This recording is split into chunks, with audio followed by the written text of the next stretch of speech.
You know a marriage is over when your wife starts singing in the shower again. Not because she's happy, but because she forgot you understand pitch well enough to detect another man's key in her voice. Elaine always sang like a soprano trying to apologize to a jury. Now she sounded like she was auditioning for forgiveness from someone who actually mattered. I was stirring espresso that morning, not for her. Mind you, she'd started claiming caffeine gave her creative migraines when I noticed her violin case was zipped shut, but her rosin was missing. Odd. She never leaves the house with the case prepped unless she's playing solo, and yet that day she said she was only attending a faculty meeting at the conservatory. That small detail, it slithered under my skin, quiet and exact. She lies with the elegance of a person who believes their audience has gone deaf. I said nothing, simply nodded, and watched her leave with the same smile you give a dog that's about to run into traffic because it thinks it's chasing a squirrel. Later that afternoon, while transferring sheet music from her old iMac to the cloud, routine backup, I told myself, I stumbled upon an audio file labeled take_3_Bach buried inside a folder titled Studio Workshop. Normally, I'd respect her privacy the way a surgeon respects clean gloves, but something about the casual mislabeling felt too deliberate. I pressed play, and then I heard her laugh.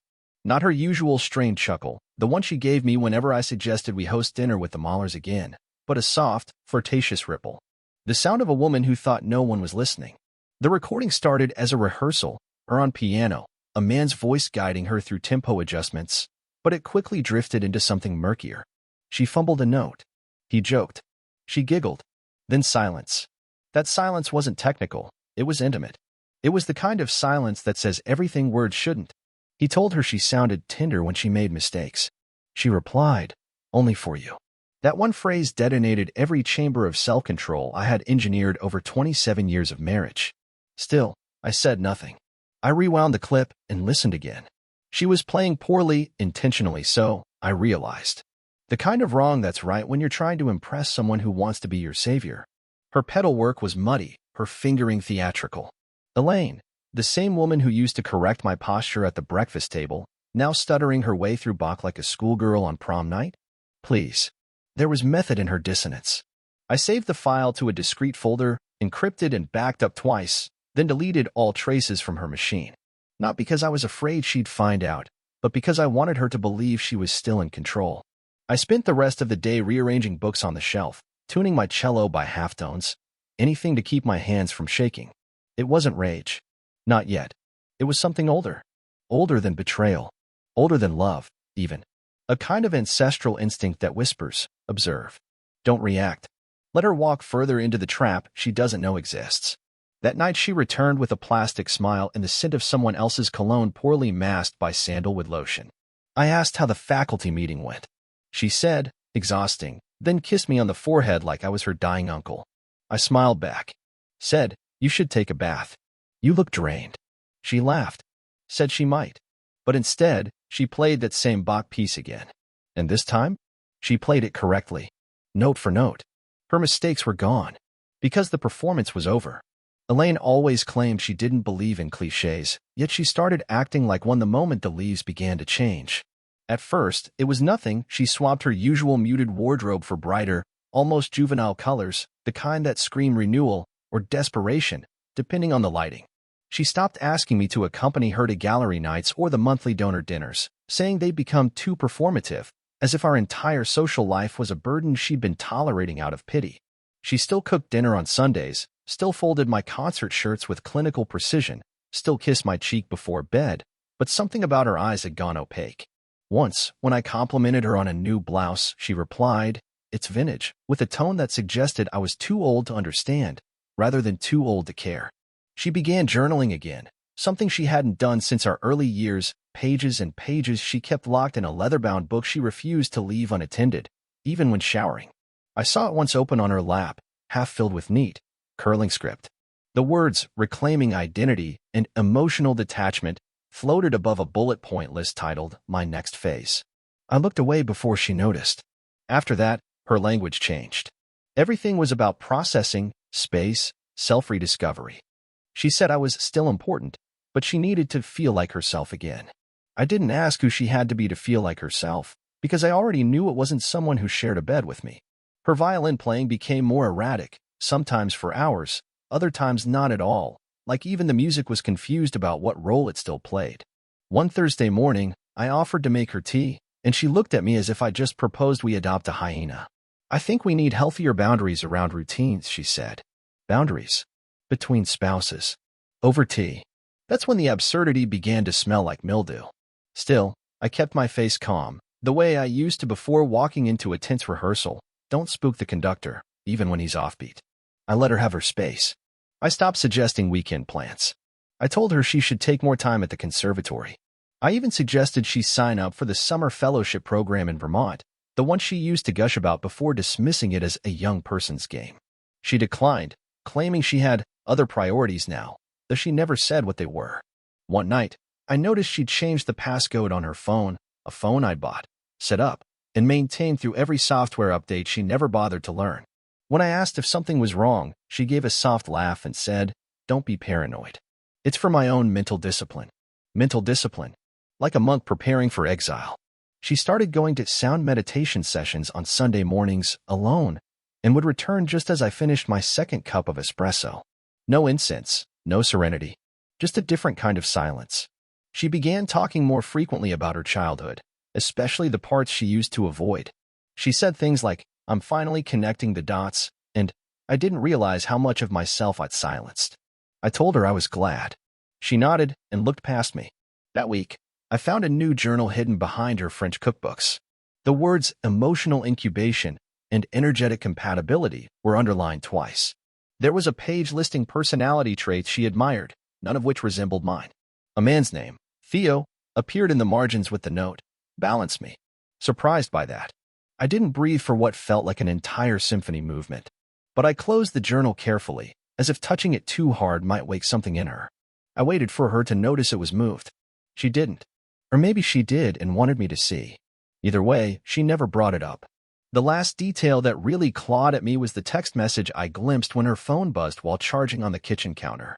A contact saved under the name Rilke, who, for the record, is not a person she knows, had messaged, "Missed the way your hands hesitated today. Made it better somehow." Hesitated. That word made my spine curl. She always drilled her students for hesitation. Called it cowardice. But here she was, weaponizing it into foreplay. I never mentioned it. Never raised my voice. I simply moved her charger 1 inch closer to the window, where the glare made it harder to see the screen. She smiled less. Or perhaps she smiled more, but in that hollow, glossy way people do when they're smiling at a future that doesn't involve you. She was still physically present, still dutiful in all the ways a spouse can be while emotionally embalmed. But each of her smiles felt like a rehearsal for a solo performance I was no longer invited to attend. The moment came wrapped in ordinary paper, like most endings do, disguised as another quiet morning, just 2 mugs, 2 spoons, and a silence that had learned to wear slippers.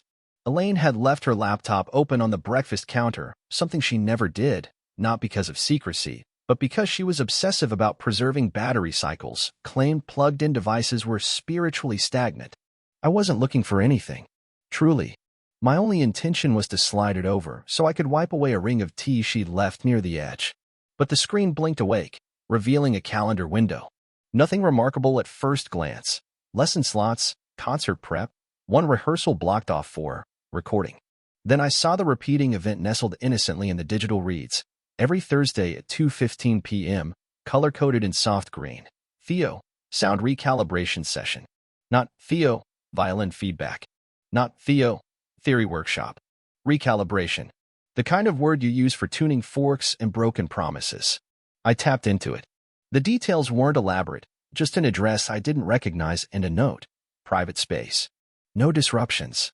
Curious, I copied the address, pasted it into Maps, and watched the screen draw a line to a quiet residential street in Watertown, not far from the conservatory, nestled between an abandoned bookstore and a Thai massage clinic.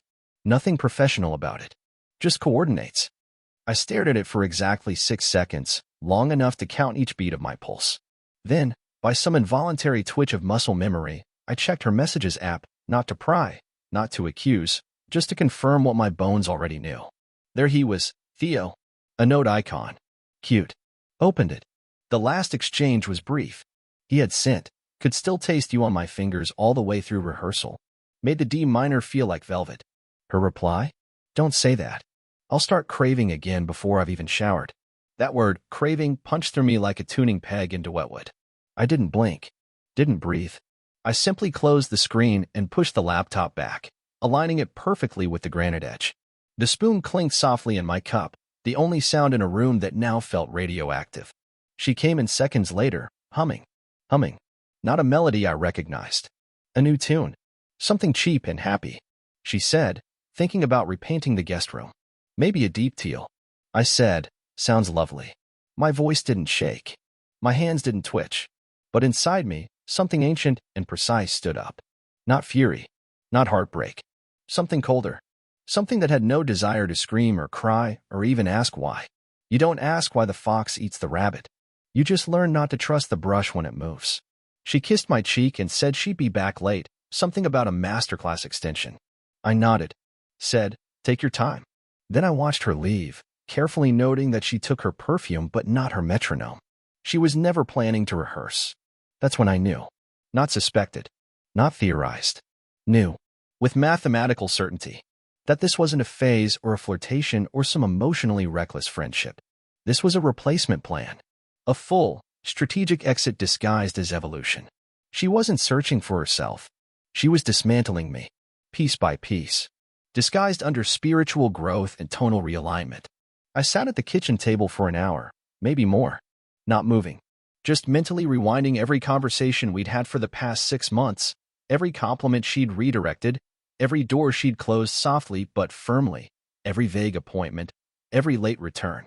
I imagined her in that private space on Thursday afternoons, knees on a rug, fingers tracing keys, or skin, or both, and felt nothing. No jealousy, no anger, just data. I stopped seeing her as Elaine, the woman I married, and started seeing her as a variable in a system gone rogue. And systems, I know how to correct. That was the moment. That breathless, immaculate stillness in which my mind pivoted from preservation to orchestration, where I stopped being her husband and started becoming her reckoning. And she will never see it coming, because she still thinks I'm a man who flinches when something breaks. She thought she was clever, but clever is just loud intelligence. I operate in silence, the way a bow draws across a string before the note is born. The first move was simple. I created a decoy rehearsal on my own calendar, visible to her through our shared family planner, string quartet prep, 1 to 6 p.m., South End Studio. I knew she'd glance at it while pretending not to care, file it away as an opportunity. I left at 12:45 that Saturday, came back quietly at 1:20, shoes off, no sound. I parked on the street instead of the drive, crept in through the back mudroom like a thief in my own home. Her car was still there. I walked into the house and heard nothing. Not the shower. Not the piano. Silence at first. Then faint laughter from the upstairs guest room, the one we never use. I stood at the bottom of the stairs for 5 full minutes, unmoving, heart calm. I didn't need to see them. That would be too easy. I wanted data. So I retreated, drove away as if nothing had happened, then returned at 6:15, made noise at the door, let it echo. She was in the kitchen within seconds, breath steady, but eyes too bright, like stage lights flickering just before curtain. How was rehearsal? She asked, and I smiled. Productive. The second move came 3 days later. I began monitoring our joint banking activity, not for large purchases, but for patterns. She'd long ago delegated financial logistics to me, too stressful, she said, which is a euphemism for beneath her spiritual bandwidth. That made it easy. Within minutes, I found a pattern of small charges every Thursday afternoon at a bodega on the corner of that Watertown address, kombucha, mints, herbal energy shots. Then a rideshare charge, always from a slightly different pickup point.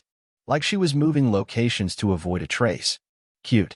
I created a dummy account on a rideshare platform and ordered a car to that bodega during her next session, under the name Theo, complete with a fake profile photo and a message. Hey, I'm outside. I waited. 30 seconds later, the account showed the ride was canceled. No refund. Panic. Then retreat. Confirmed. I never smiled. Just saved the receipt and timestamp. The next trap was social. I invited her 2 closest friends, Clara and Dana, over for wine, claiming I needed advice on a piece I was composing about distance and emotional drift. They bit. Artists love metaphors. Halfway through the second glass, I casually mentioned that Elaine had been glowing lately and asked if they'd noticed anything different. Clara said she had. More confident, more in her body. Dana nodded, then froze a second too long when I asked if they'd ever met Theo. Neither of them knew who he was. They exchanged a look I filed away for later. I excused myself, left my phone recording under the coffee table, and gave them 10 minutes alone. When I played it back later, Clara whispered, "Do you think she's actually sleeping with him?" Dana, "I think she's convincing herself it's more emotional than physical." Clara, classic Elaine, always needs a myth. I had my answer.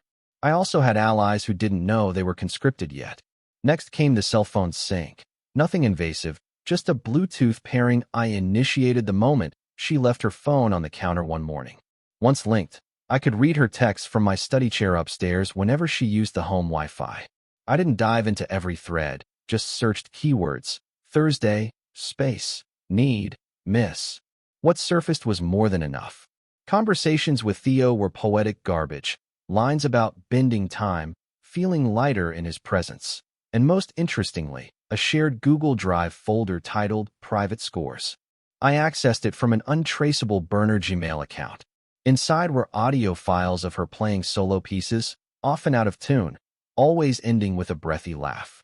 Some included whispered feedback from Theo. "That's the one. Now try it slower, less obedient." God, I wish I could film this. I downloaded every file, cataloged them by date, and encrypted them on a secure external drive. Backup of a backup. Always. My last move, so far, was elegant. I mailed a thank you note to Theo's studio, handwritten, in Elaine's signature style, with a vague line. "Thanks for helping me see who I really am." No return address. Just bait. If she mentioned it, I'd know he'd received it. If she didn't, I'd know she was afraid to ask. As of today, she hasn't said a word. She still kisses me goodnight. Still plays the piano like nothing is rotting in the walls. But her touch is lighter. Not out of guilt. Out of fear. She feels the shift, but doesn't know its shape. She senses the darkness gathering, but hasn't yet located its source. I am already behind the curtain. Already tightening the strings. And she is playing directly into my hands. She thought it was a birthday dinner.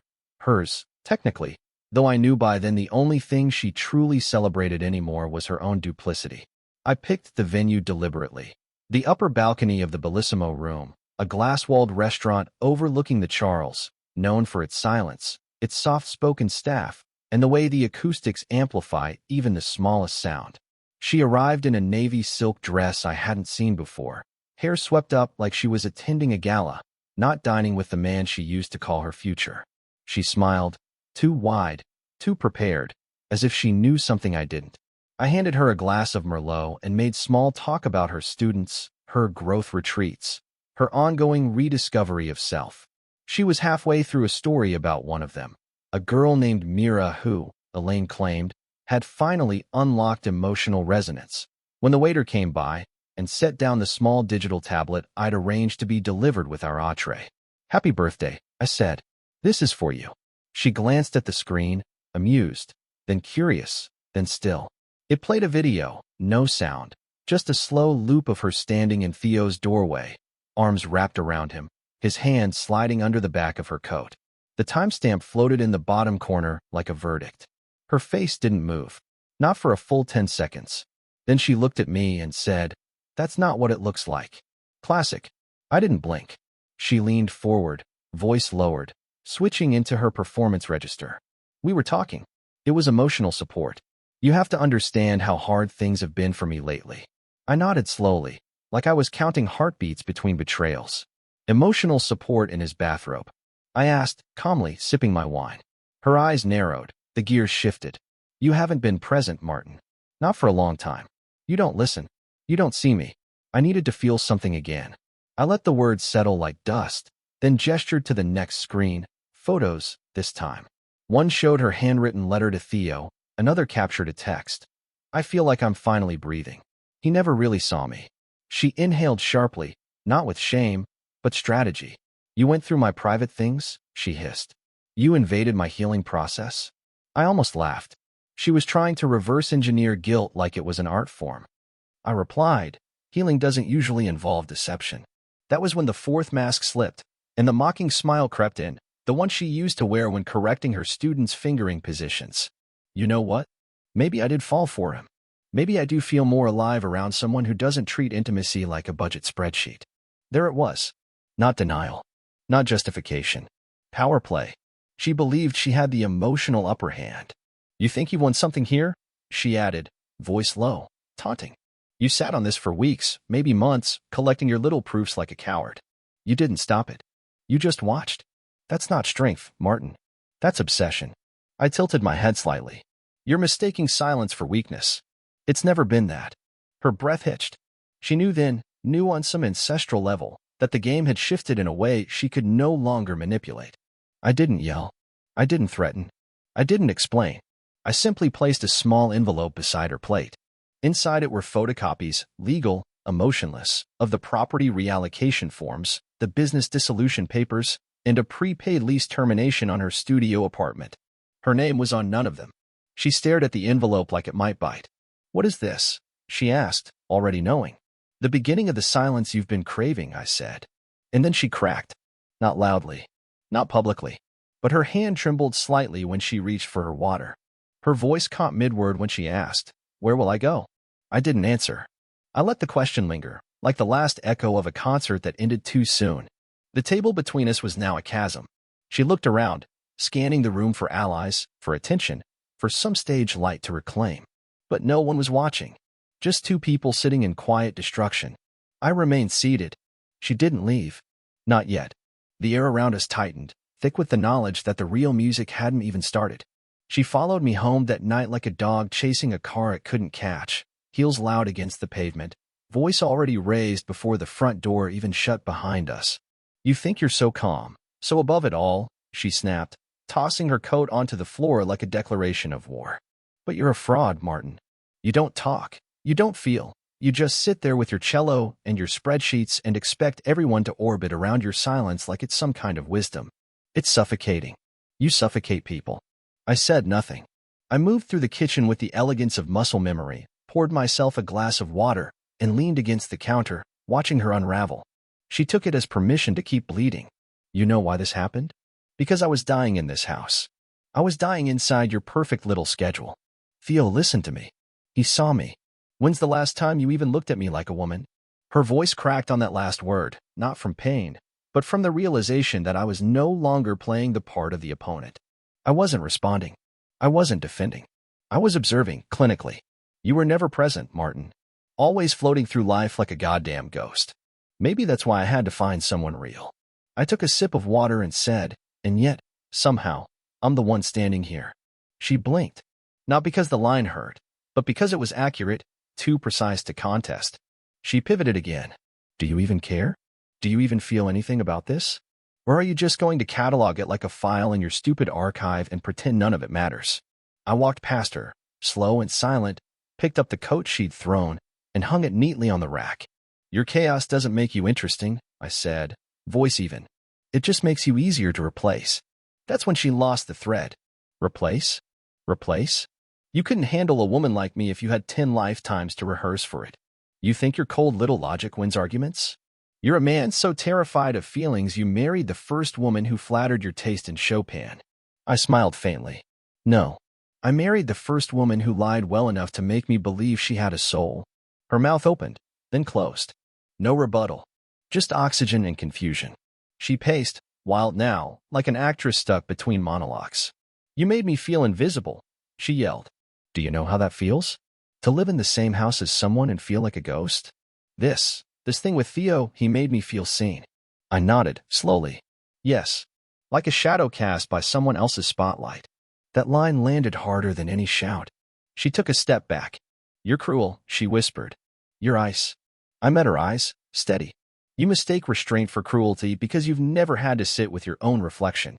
She laughed then, a dry, brittle sound. You're pathetic. All this time you've been watching, recording, planning like some villain in a novel no one asked to read. You didn't stop me. You let it happen.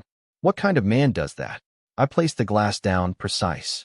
The kind who no longer mistakes proximity for love. That stopped her cold. Her hands dropped to her sides, like even her anger was too heavy now. You don't mean that, she said, softer this time. You're hurt. You're just trying to hurt me back. I stepped closer, close enough for her to see the vacancy behind my eyes. Elaine, I said. I couldn't hurt you back. Because that would imply you still have weight in my world. And you don't. The tremble started then, not in her voice, but in her knees. A slight buckle, a flicker of instability. What are you going to do? She asked. I didn't answer. Just walked past her to the study, calm and deliberate. She followed. Martin, what are you going to do? More urgent now. I stopped in the doorway. I already did it, I said. Everything else is just cleanup. Her lip quivered. Not from sadness. From the dawning horror that nothing she said, no matter how sharp or manipulative, was going to move me anymore. I wasn't angry. I wasn't grieving. I was free. And that freedom, to her, was the cruelest cut of all. Revenge, for me, was never about spectacle. It wasn't about catching her in a hotel or screaming across a dinner table. That's theater for the emotionally undisciplined. I wasn't interested in humiliation. I was interested in erasure. And I began with the evidence. Every file, every audio recording, every screen capture, sorted, time-stamped, encrypted, stored across 3 separate drives in secure cloud locations, with one mailed hard copy to a friend in Maine who owed me a favor and asked no questions. Her own words, her own moans, her own handwriting, all preserved like insects in amber. Then came the accounts. I started by locking her out of our joint credit cards, not canceling, just freezing them under the pretense of unauthorized charges. She called the bank. They confirmed it was under investigation. She thanked them. I moved next to the property, the cabin in Vermont, transferred into a single-owner LLC under my name using a trust we drafted years ago but never executed. Her name vanished from the title like dust in water. The main house? I initiated a home equity refinance through a private lender, paying down her portion with cash pulled from our second portfolio, the one she forgot existed, because she never once asked how dividends were distributed. Her access to the wine cellar club, the automatic luxury spa subscription, and the wellness sanctuary she adored, all quietly canceled. I rerouted the remaining mail to a rented P.O. box. She'd call customer service and get stuck in endless loops, the system politely telling her, "We no longer see you." I waited 3 more days, then contacted her parents, not with drama, but with grace. I sent her mother a carefully curated letter containing a summary of Elaine's relationship with Theo, complete with a soft disclaimer. I thought you deserved to know what's been weighing on me. I made no accusations. I simply laid out the truth, her truth, and trusted that a mother with values older than yoga mats and Instagram reels would take care of the rest. Her father replied within hours. Disappointed is an understatement. I never responded. Then I moved to the conservatory, the jewel of her social ego. I anonymously forwarded excerpts of her text messages and rehearsal recordings to the department chair, noting that some were dated during student lesson blocks. Nothing inflammatory, just lines like, "I still taste you" during D minor. I let them draw their own conclusions. Her upcoming masterclass, canceled due to program restructuring. I initiated quiet contact with her podcast co-host, letting him know that brand partnerships were at risk due to a potential public scandal brewing, should certain recordings be leaked. He replied with a single sentence, "Understood. I'll take over production." As for Theo, I made no move at all. I didn't need to. I knew once the social ecosystem collapsed around her, she'd retreat to him like a moth toward the only light still flickering. And he, with his rented studio and borrowed confidence, would quickly realize that loving a woman like Elaine outside the fantasy is like embracing fire in daylight. It only burns, and there's no darkness to hide the scars. I changed all the locks. Every door, every window sensor, every digital pad. Her key fob now opened nothing but old memories. She came back one evening, late, tried to enter with the usual click. Nothing. Knocked twice. No response. Called. I let it ring. That night, I transferred utilities out of her name and disabled her access to the Nest system. The next morning, I filed divorce papers with a pre-litigation agreement attached. No alimony, no claims, no assets. Just an offer to walk away clean with the clothes on her back and whatever dignity she could still salvage. She hadn't seen the accounts. She didn't know they were already drained, redirected, consolidated under my name. She didn't know that the car she drove, my name on the lease, was being towed that afternoon. She didn't know that her gym membership, her therapy payments, her yoga retreat deposit, all charged through our joint card, were now flagged for fraud and under review. She didn't know, because I never told her. Because telling would give her power. I simply moved the chess pieces. She could flail. She could scream. She could cry into Theo's shoulder and ask the universe why men were so cold. But it wouldn't matter. The stage was set. The exits were sealed. The final movement of this concerto was already playing. And she was no longer the soloist. It happened at the conservatory's spring gala, a black tie affair filled with donors, faculty, and the kind of people who measure character by eye contact and wine temperature. Elaine arrived on my arm, dressed in a deep red gown that clung to her like a secret. She still believed this night was about redemption. She smiled at guests with rehearsed grace, made idle chatter with trustees who'd already read every message I'd anonymously forwarded weeks ago. I watched her charm them with the same sincerity she used to reserve for me, unaware that every nod she received was laced with pity. I had planned it meticulously, picked the exact moment, the precise crowd, the right angle of the spotlight. Halfway through the evening, the lights dimmed for the video montage, a tradition where faculty accomplishments were displayed for applause and applause alone. She leaned over, whispering. They included my masterclass clip. I sent it late. I smiled and said, they got something even better. The screen flickered, and instead of performance footage, it opened to a still image. Elaine, arms around Theo, time-stamped, silent. A breath caught in the audience. Then the second photo appeared, her handwritten letter. You make me feel like the woman I should have been all along. No names, no narration, just evidence. Then silence. No one clapped. The screen went dark. The lights returned slowly, deliberately. She didn't move. Her face froze in a half-smile she couldn't retract in time. I could feel her pulse accelerate next to me. Her hand tightened on the stem of her glass, then slipped. The wine hit the floor with a soft splash. Still no one spoke. Her friend Dana, once loyal to the point of blindness, stood 2 tables over, arms crossed, jaw clenched. Clara turned her back. The department chair who had once called her the soul of the faculty looked away and reached for his drink like it might save him from having to speak. And then her phone buzzed. One glance and I saw it. Her mother's name lighting up. She didn't answer. Couldn't. Her breath came in shallow sips. What did you do? She whispered, though she already knew. I didn't reply. I simply looked at her, fully, without warmth or rage, just observation, the way a biologist might regard a dying species.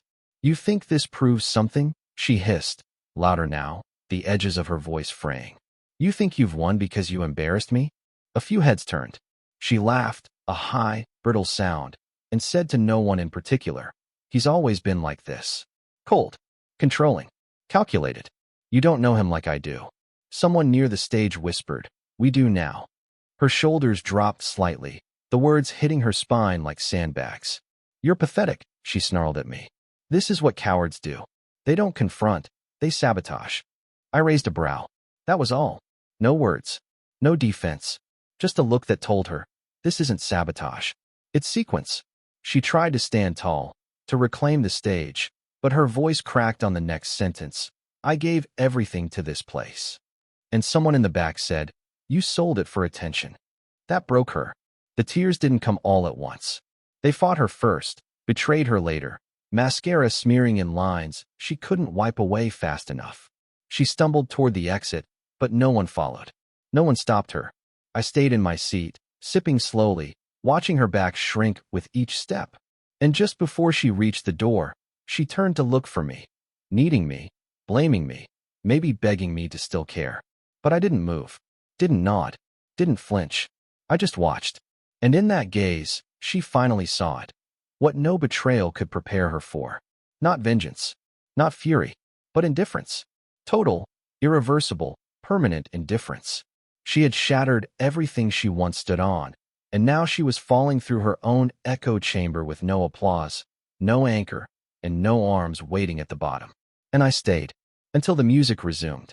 It exploded in the middle of her parents' anniversary dinner, of all places, an event she insisted we attend together, as if plastering on a smile could glue back the pieces she'd shattered. The room was packed, her mother in pearls, her father still radiating quiet shame, Clara seated stiffly at the end of the table, and to my quiet delight, Theo himself, tucked beside the bar, pretending not to exist. Elaine had the audacity to clink her glass mid-meal and start a speech, thanking everyone for their support during her transformative year, her voice wobbling with that faux humble tone she used when fishing for redemption. I watched her like a hawk watching a dove forget it had wings. To growth, she said, raising her glass, and I stood, lifting mine slightly. To honesty, I said. She faltered, eyes locking onto mine with just enough hesitation to trigger the room's stillness. Why don't we tell them the truth, Elaine? I said, voice calm, but echoing. Tell them how you found yourself at the bottom of someone else's bed. The room inhaled as one. She laughed sharp, panicked. You're embarrassing yourself, Martin. Not here. Oh, I think this is exactly where, I replied. Your parents should hear how their daughter found clarity on Thursday afternoons, tangled up with a man who wears his shirts inside out. Theo shifted visibly in his seat, cheeks flooding with red. Her mother gasped, her father's jaw clenched, and Clara let out an audible, finally. Elaine stood so fast her chair screeched. You're just bitter because someone finally realized how emotionally dead you are. All your silence, your cold routines, it's no wonder I needed to feel alive somewhere else. I stepped forward. Alive? Is that what you call lying to everyone who ever loved you? Is that what you call rewriting your whole life just to justify betrayal? She flared. You don't get to talk about love. You checked out years ago. You stopped touching me, stopped listening. You made me invisible. No, I said, louder now, voice cracking through the air. I saw you every day. I watched you pretend. I watched you rehearse sincerity like it was a role you'd outgrown. You weren't invisible, you were just bored. And instead of facing that, you stabbed the only person who still respected you enough not to shout until tonight. She turned toward her parents, desperate. He's trying to turn you against me. Her mother shook her head. You did that yourself. Theo tried to stand, to slip out unnoticed, but I caught him with a glance. Don't leave now, Theo. Stay. Be a man for once in this entire mess. He froze, stunned. Elaine screamed, leave him out of this. Why? I said. He's part of your growth, isn't he? Doesn't he deserve applause too? Her father stood. That's enough, but I raised a hand. No. Let her hear this. Let her finally listen. You tore down our marriage not out of pain or neglect, but out of pure ego. Because I wouldn't worship you. Because I didn't clap when you started quoting self-help books like scripture. Because I knew who you were behind the curtain, and you hated that. Elaine's face cracked open, mascara streaking as she shouted, You're a monster. You manipulated everything. You made people hate me. No, I said. They just finally saw you without the spotlight. I just stopped shielding them from the truth. Clara stepped in then, placing a hand on Elaine's arm. You lied to me too, Elle. I covered for you. I believed you. And you made me an accomplice. Elaine shoved her hand away. You're all pathetic. Every one of you is swallowing his poison like it's wine. Someone was filming now, a teenage cousin or niece. I couldn't tell. A phone raised, silent witness to the unraveling. Theo tried again to speak, but Elaine turned on him, shrieking, Say something. You said I mattered. He opened his mouth, then closed it. I didn't sign up for this, he muttered, stepping back. No, I said. You signed up for stolen moments and stolen bodies. This is the bill. She lunged at me, not to strike, but to cry, maybe to plead.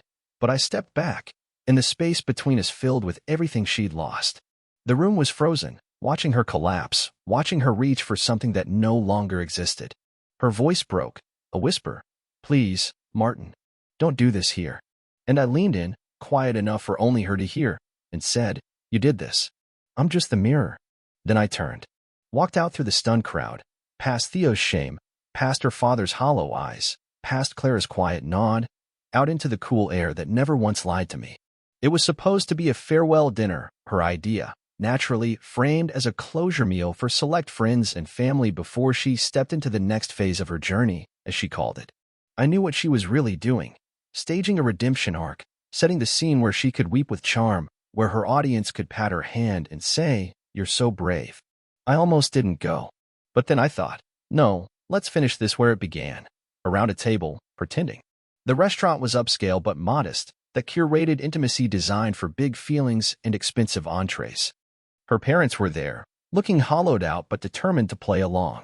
My sister sat to my left, arms crossed, not touching her wine. Elise entered late, dramatic as ever, in a slate gray dress and too much eyeliner, the kind she used to apply when she wanted to look tragic. She kissed her mother, gave her father a squeeze, then turned to me with that same empty smile. Martin, she said, thank you for being here. It means more than you know. I stood up, and for a second, she must have thought I was going to toast. I didn't. I pulled a folded stack of papers from my coat pocket, copies of her grant fraud timeline, the letter from her licensing board, and screenshots of Casper's messages after she asked him to lie for her. I handed them to her father, who began reading immediately. "What is this?" Elise said, voice cracking. "Martin, what are you doing?" I turned to the table. "You wanted honesty tonight. That's what we're having." Her face drained as her father's eyes widened, his lips tightening. "Is this true?" he asked her. "Did you lie on federal forms?" She reached for the papers, panicked now. No, this is all being taken out of context. He's twisting everything." My sister leaned forward. "These are screenshots, Elise. Either you wrote them, or you didn't." Elise slammed her hand on the table. "This isn't fair. You're all letting him control the story like he's some innocent monk. He neglected me for years, he made me feel invisible, and I found love somewhere else. Yes. But don't you dare pretend he's a saint." Gasps around the table. Her mother looked like she'd aged 10 years and 10 seconds.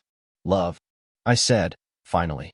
"Is that what you call hopping city to city on someone else's dime while whispering your soul into a man who couldn't even stick around long enough to meet you for dessert?" She shot to her feet.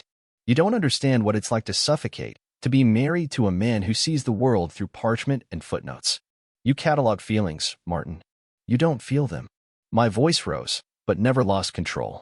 "No, Elise. I felt everything. I felt you drift. I felt you lie. I felt every second of silence when you said you were finding yourself, and what you were really finding was a new place to be worshipped. You wanted to be a goddess, and you picked a temple built out of someone else's trust." A waiter appeared nervously at the edge of the table. "Is everything all right?" "No," my sister snapped. "But it's about to be over." Elise turned to her friends, desperate now. "You've known me for years. He's spinning this." I was in pain. I was trying to heal. One friend stood up. "You told me you were traveling for grief therapy, not hotel rendezvous. You lied to me too." Someone across the restaurant started filming. Elise noticed and snarled. "Really? You're going to record this like it's entertainment?" I looked into the lens. "Let them. It's finally the truth." Her voice cracked. "You're enjoying this." "No," I said. "This is grief in reverse. Watching someone dig their own grave and still hand them the shovel." She lunged toward me, finger jabbing the air.